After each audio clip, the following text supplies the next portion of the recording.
time to talk about the official start of a new program, new gang prosecution unit and tracking crime across the state. So tell us what's taking place and when this is going to kick off. Yeah, thanks for having me on, guys. I appreciate it. We have a historic, first-of-its-kind, statewide gang prosecution unit. And we have talked before when you've had me on the show about our human trafficking prosecution unit. This is modeled after that.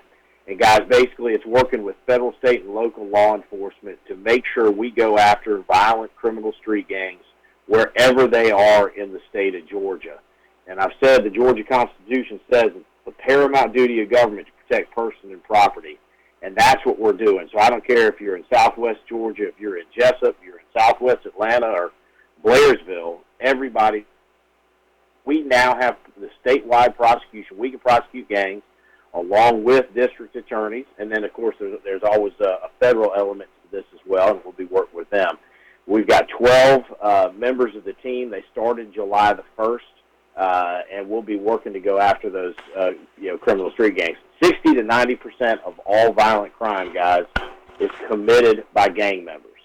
And gangs, about 2018, the Georgia investigators did a survey asking all counties if they'd seen 157 of Georgia's 159 counties said that they had, which just tells me one thing, and that's that 2 counties lied. Because there are neighborhood gangs, there are national gangs, you name it.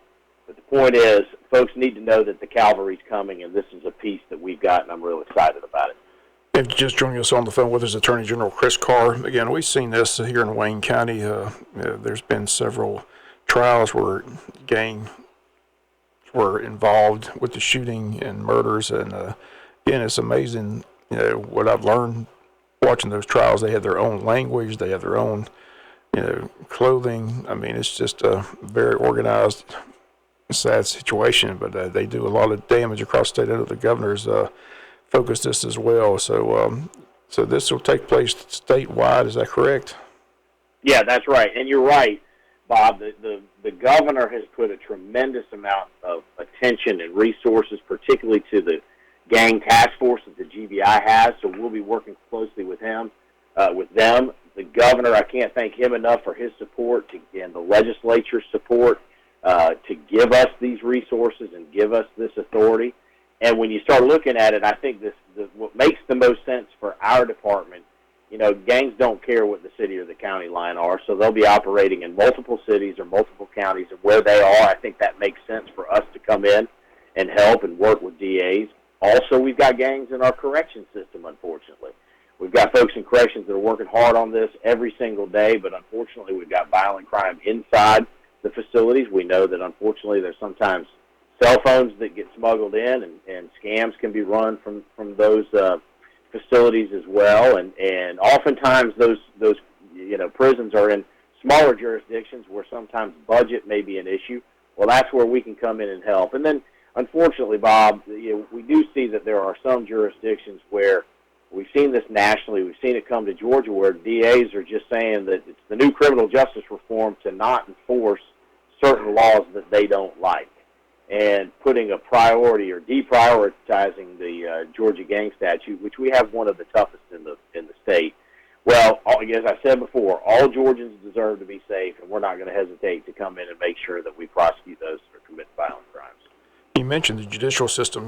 When we went through those trials here in Wayne County, they talked about how they said the gangs are active in the prisons. Like I said, they get cell phones smuggled in. They pretty much operate 24/7 from the prisons. So how do you battle that problem? Well, I think that's where I think we're going to have the resources to be able to go in and work with corrections. And they've got folks in the corrections department that work on gang activity that we'll be able to work with. We have been working with, but oftentimes DAs, and rightfully so, have to focus on crime outside the prison first. Well, this is going to be giving us this authority to prosecute gangs. We'll be able to come in there and really, I think, disrupt criminal activity, disrupt the violence, disrupt some of the scams that that have been run from the prison system. And as I said, be a force multiplier and a new tool that we can use to combat crime. And once again, if you're joining us on the phone with us, Attorney General Chris Carr. You mentioned this program. Where's the funding coming from? Because I'm sure it's going to be expensive to run a program like this. So is the legislature, as they've passed this funding for this, or where's the funding coming from? That's right. Yeah, no, that comes from the legislature, which again, I got to thank your delegation as well for supporting us, not only just giving us the jurisdiction, but giving us the resources to do it. And it does go hand in hand, Bob, with what I mentioned before, the Human Trafficking Prosecution Unit, which just last year rescued and assisted 107 victims. That's 107 lives that will forever be changed. And we know that 80% of all human trafficking cases are gang affiliated. So our two prosecutions units are going to be able to work very closely together on this. But yeah, the legislature's given us the resources and the support, and that means the world to us. Help us do our job. Yeah, and it is election year. You're running for re-election, so how's the campaign going for you? It's going well. We're just under 3 months. We're getting all around the state. Our message for this is my 6th year of being the Attorney General. It's protecting lives, protecting livelihoods, and protecting liberty. Again, we've talked about crime, but again, I was Commissioner of Economic Development, and we have kept our state open. I'm proud to stand with the governor and conservative leadership in the state to make sure we kept people healthy, but kept the economy open, fought to keep schools open, knowing how important that is, but also the rule of law. It has to matter. And, again, we talked a little bit about it. You got folks that aren't enforcing the law. It means everybody's going to be less safe. It undermines who we are as a state and as a nation. And I'm proud of the record that we've put together, and hopefully I can encourage your listeners to vote for us to give us another 4 years. I know you're good friends with the governor. It says the governor is going to soon announce to extend the state sales tax on motor fuel for another month. Again, expires on August 13th. Get any idea when he's going to make that announcement? Have you heard any date? I think if I'm not mistaken, he just did. Either it was just yesterday or maybe the day before. So he is going to do it, and which is going to be helpful because look, Bob, this is historically high gas prices, and we've worked with him. We've worked with attorneys general from around the state to fight some of the Biden administration's misguided energy policies. Fighting the Keystone Pipeline. Standing in the way of new pipelines and drilling offshore and on federal lands in a way that makes sense.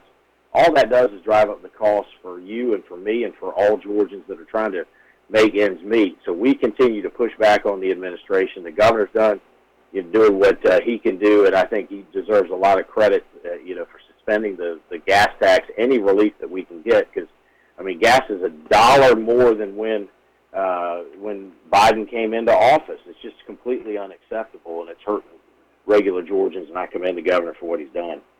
I keep mentioning we're talking to the Attorney General, Chris Carr. A lot of people have no idea what the Attorney General does for the state of Georgia. So what's your role as Attorney General? Yeah, that's a great question. Lawyers even ask me that, Bob. What we are is we're the lawyers for the executive branch of state government. So any of the agencies, boards, and authorities that comprise state government. So Department of Natural Resources, Department of Education, if you're a doctor, the medical board, if you're a nurse, nursing board, the real estate board, any of those boards and agencies we're the lawyers for. We work closely with judges when they get sued in their official capacity. We work closely with the legislature on policy initiatives like human trafficking and elder abuse and gang activity, the opioid settlement that the state has recently entered into, which will bring $636 million to our state over the next few years. We work with the legislature on that. So we're the lawyers for state government, and we try to work closely with city attorneys and county attorneys and sheriffs and police chiefs and local officials as well. But, yep, we're the lawyers for state government, and it's a great question because a lot of folks don't know that. So what else is going on? What else are you involved in right now besides traveling the state and seeking re-election? Yeah, again, I mentioned the opioid crisis, Bob. The settlement is really going to make a difference. And, we talked about violent crime in prisons, and, my former boss was Nathan Deal, and I really got to commend him for his criminal justice reform initiative, because he basically said, look, we got to draw a line between those that we're mad at and those that we're scared of, and get help for those that we're mad at, and make sure those we're scared of pay the penalty for their crimes. But Governor Deal was really focused on accountability courts, drug courts, folks that were struggling with addiction. And he put together a great network and really shored up those accountability courts to get treatment for those that really need it. Well, I'm really proud of this money that we'll be able to bring in from the opioid settlement. I really think it's going to make a difference. And one of the things that I've heard from, particularly from sheriffs in rural Georgia, is they'll arrest the same people over and over again because they've got a drug problem. And there just aren't as many treatment options in rural Georgia as there may be in urban or suburban Georgia.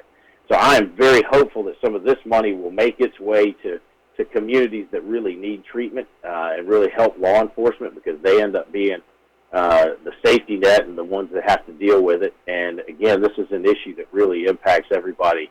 It doesn't matter where you live in the state or anything along those lines. It's just a devastating crisis that we've had to deal with. So we're focused on it. And there's just a lot going on in the state and the nation right now, and certainly campaign is part of it, and we hope to get another 4 years.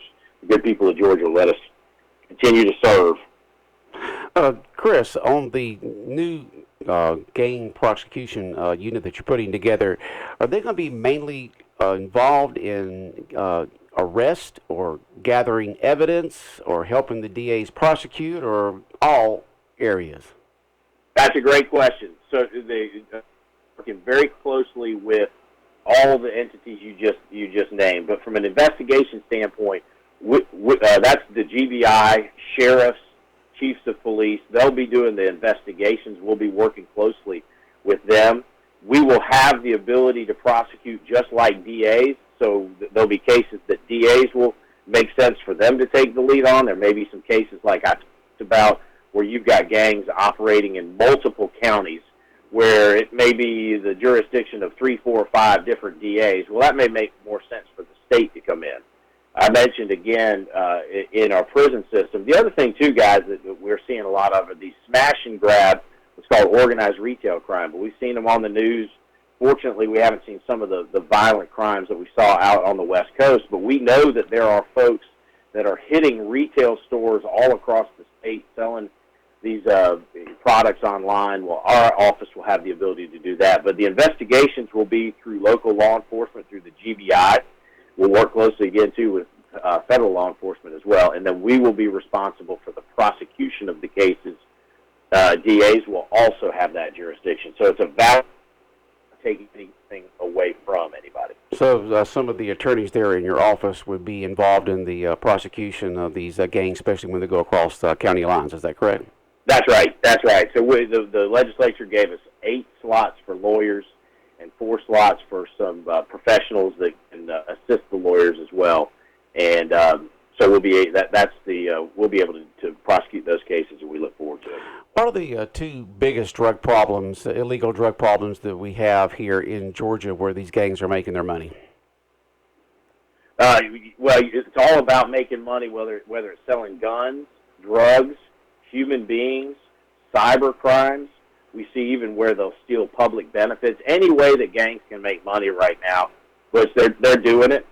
We do see from a drug perspective, you're seeing a lot of fentanyl that's coming over the border, and this is why you got to have federal buy-in. It is the primary function of the federal government to defend the nation, and the borders are part of that. But we're seeing from a human trafficking and from a fentanyl, and this synthetic fentanyl is just getting more and more powerful. And whether it's in heroin, whether it's laced in pills, whether it's laced in marijuana, you're just seeing this more and more powerful and potent drug. But the gangs are working all together. It's all about making money. So you can see some of the... It sounds like some of these gangs are getting high-tech from what you're saying there if you got cybercrime. Sure. Absolutely. Again, any way that anybody can make money, they're doing it. And that's why you got to be able to 2 things. You got to try to stay ahead. You got to be able to compete on a technology standpoint. But really, I think the most important thing, guys, is have those relationships and leverage the federal, state, and local law enforcement assets that we have, the experience that we have. In 2017, I created what's called the Georgia Anti-Gang Network. First time ever you brought federal, state, and local law enforcement into the room to start talking about improved communication, improved intelligence, improved prosecutions, and also even identify ways to programs that are anti-recruitment programs that we can go out to younger kids and try to keep them from getting into the lifestyle to begin with. But for the first time ever, bringing everyone into the room, and we're started doing it now on a more local level as well. We've done meetings in Augusta and Macon and Columbus, just trying to get the investigators together, get the prosecutors together, get folks that are working on this issue. It just, again, it's a network. You got to fight a network with a network, and that's what the state of Georgia's done, and really is focused on, from the governor on down, ways to fight violent crime. For the average law-abiding citizen, what can they do, or what can we do to be able to help fight gang crime here in the state of Georgia? Well, it's kind of that similar adage about if you see something, say something, and I say that about human trafficking. You talk about with addiction. One of the things I think is the biggest challenge is people may see something and then they'll talk themselves out of calling law enforcement or somebody that could make a difference. If you see something that doesn't look right in the community, please reach out to law enforcement. Doesn't matter if it's the sheriff, chief of police, DA, our office, GBI, whoever it may be. But reach out, and if again, human trafficking, there are signs where you've got older adults with younger children. They're not talking to each other. Something just doesn't seem right. As I've said, it would be better to be wrong than let one more child be abused. If you start, we talk about there's writing on the wall, on telephone poles, that type of thing that signifies that gangs are in the area, letting law enforcement know that. It really is about communication, and again, like I said, folks oftentimes the stigma of calling law enforcement, they'll talk themselves out of doing it, but really more eyes lead to greater success, and so I'd encourage folks to do that. I know that I was talking to a friend the other day, and he says that you can go through certain areas and see those certain signs that you were just talking about, signs of maybe I don't know, different things that gangs do to kind of mark their territory that, if you're not the average citizen, you might not know what that is, but the gangs know that, well, this is so-and-so's territory, we're not going to step on it, but it's out there. If you know what you're looking for, you can see where a gang's operating, if you know what kind of signs to look for that they physically put out there somewhere. That's right. Again, and it's all over the state. I mean, it's like I mentioned before about the 157 counties, it could be a neighborhood gang, it could be a nationally known name, like the Crips or the Bloods or the Serene Gangster Disciples, Ghostface Gangsters, a violent crime or a violent gang that was started actually in the Cobb County Prison. I mean, and what you're seeing is there's a lot of the national gangs trying to affiliate these local neighborhood gangs as well. But again, as I've said, nobody wants a gang in their backyard or in their neighborhood or in their community, but if it is there, they want to know that the cavalry's coming and there's a plan. And I go back to the legislature and the governor. I mean, the governor since day one has focused on fighting violent crime. He's put the resources behind it. You've got great sheriffs and police chiefs and DAs around the state that really are trying to make a difference. It's a fundamental human need. Everybody deserves to be safe and secure. Again, it goes to safe schools or safe communities or businesses. And going back to my economic development days, companies don't like locating in places that their employees won't be safe. So it's not just a public safety issue. It's an economic development issue, and it's a quality of life issue. And it really is the fundamental role that government is supposed to play, is to keep everybody safe. And guys, what I say, who are the communities most often terrorized by gangs? Lower income, racially diverse, and immigrant populations. Again, all Georgians deserve to be safe and need to know the cavalry's coming, and we are. And on the phone, Chris Carr, Attorney General. You mentioned campaign mode. If they need more information about Chris Carr, any date here in Wayne County that you have set to come? We're looking to come to South Georgia in September and October, so keep an eye out. We don't have a date yet, but folks can get information about our campaign at chriscarga.com. And, again, love everybody's support. But it's always good to talk to you. Like I said, look forward to seeing you in person. Like I said, we appreciate you again talking to our baseball team when we traveled up there to take on St. Pius. It was good to see you up there. So I said, enjoyed you on the broadcast last year. You didn't make it this year, but hopefully in the future. I want to, and it was great to see everybody. And, guys, thanks again for having me on. Okay, Chris. Thanks so much. All right. Thank you, Chris. Have a great weekend, guys. Take care. All right. State Attorney General Chris Carr here on Big Dog Country Radio, WIFO 105.5 FM in Jessup, world famous Butch and Bob Show for this Friday morning, the 5th day of August. And so it looks like with this new unit, Bob, the DAs will have some help in prosecuting some of these gangs here in the state of Georgia, especially when they operate across county lines. They need all the help they can get, let me tell you. Unfortunately, it's a problem. Yeah. I was just when I was talking to Chris there a second ago. I was talking to a friend a few weeks ago, and he says, if you know what you're looking for out there, and most law enforcement people know the signs. They might be. I'm not going to say what. There's all different kind of things, physical things. If you're riding by, walking by, you can see that's a mark for a gang. Okay, and everyone has a different one, so they can kind of mark their territory. But if you know what you're looking for, especially if you're in law enforcement or whatever the case may be, and I'm sure they're trained on that, to see, this is where a gang operates, because they have basically marked their territory to some sign that you and I may look at and not even know what it is. I said we had several of those trials last year, learned a lot about gangs. And I said they got their own language, own Bible. Yeah, own language, the whole thing. It was just, it was amazing. And I said law enforcement goes off and they get trained on all that, so they know what to look for and they know how to deal with all that stuff. So some of the these young kids that get involved in this, just some of them say, I just want to be part of something, and that's where they feel part of something. But the problem is it's breaking the law. It's hurting people. But that's emotions that are fed upon the people who run these gangs. But it's a big, it's a big deal, and it's amazing to me. You think about a controlled environment, which is a prison. I mean, that is a controlled environment. I mean, the prisoners can't go out. They can't go anywhere. They got cameras everywhere. They got all that there. And they're still, like you just said, there was a gang that was formed in a Cobb County prison, and was able to operate, I don't know how much statewide, and the leaders of it there in that Cobb County prison where it was formed. And that shows you the difficulty of trying to deal with these gangs. If they're able to operate in a controlled environment like there, where they're watched 24 hours a day and all that kind of stuff, imagine the difficulty for law enforcement out there where gangs have just free reign. It's a big problem. And Wayne County has learned about this, especially in the last 5 to 7 years, as we've had gang problems spilling over here into Wayne County. I don't know of any cases coming up with the DA's office that's gang related in the next few months. Do you? Because I know everything got put on hold, so it's kind of hard to figure out what's going to come up when and where. Do you? No? I haven't seen the trial in a while. Yeah. It's just, I've been way behind, so it's going to be interesting to see how they get caught up on all that. All right, let's get away from that and let's get to football. We got Wayne County football tonight at JC Stadium. Tell us all about it, Bob.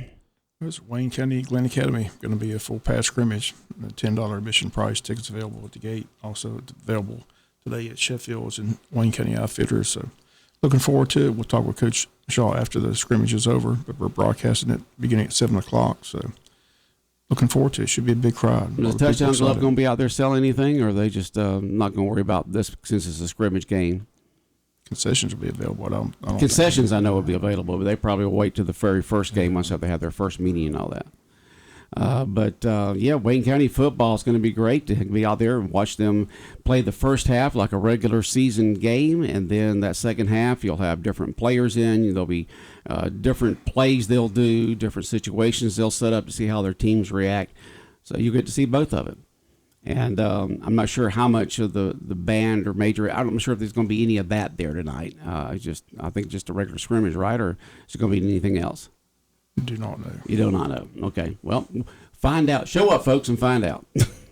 Kickoff is at 7:30. If you can't make it for some reason, we'll have the coverage for you right here with the pregame at 7 o'clock right here on 105.5 FM with kickoff at 7:30, where the first regular season of the game for the Wayne County Yellow Jacket football team will begin 2 weeks from today. And it's when the first regular season game will begin. So they'll have the scrimmage tonight, 2 more weeks of practice, and then hit the ground running in 2 weeks. in this brand new 3-4A region that we're going to be in.